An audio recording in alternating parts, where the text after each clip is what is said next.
بسم اللہ الرحمن الرحیم۔ استاد نے کلاس کے سب بچوں کو ایک خوبصورت ٹافی دی اور پھر ایک عجیب بات کہی۔ سنو بچوں، آپ سب نے 10 منٹ تک اپنی ٹافی نہیں کھانی۔ یہ کہہ کے وہ کلاس روم سے نکل گئے۔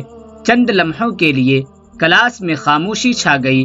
ہر بچہ اپنے سامنے پڑی ٹافی کو بے تابی سے دیکھ رہا تھا اور ہر گزرتے لمحے کے ساتھ ان کے لیے خود کو روکنا مشکل ہو رہا تھا۔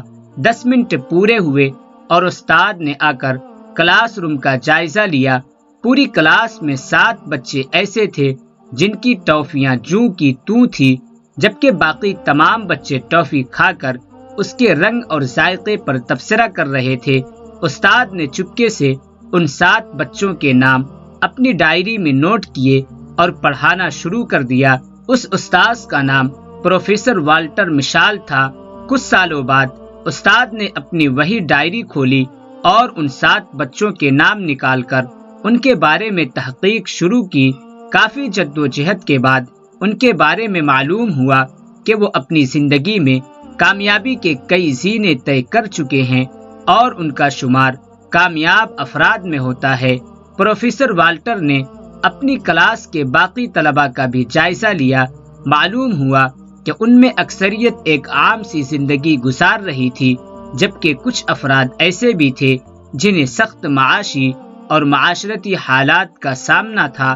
اس تمام تر کاوش اور تحقیق کا نتیجہ پروفیسر والٹر نے ایک جملے میں نکالا، اور وہ یہ تھا: جو انسان 10 منٹ تک صبر نہیں کر سکتا وہ زندگی میں ترقی نہیں کر سکتا۔ اس تحقیق کو دنیا بھر میں پذیرائی ملی اور اس کا نام مارش میلو تھیوری پڑ گیا، کیونکہ پروفیسر والٹر نے بچوں کو جو ٹافی دی تھی اس کا نام مارش میلو تھا۔ یہ فوم کی طرح نرم تھی۔ اس تھیوری کے مطابق دنیا کے کامیاب ترین افراد میں اور بہت ساری خوبیوں کے ایک ساتھ ایک خوبی صبر کی بھی پائی جاتی ہے، کیونکہ یہ خوبی انسان کی قوت برداشت کو بڑھاتی ہے، جس کی بدولت انسان سخت حالات میں بھی مایوس نہیں ہوتا اور یوں وہ ایک غیر معمولی شخصیت بن جاتا ہے۔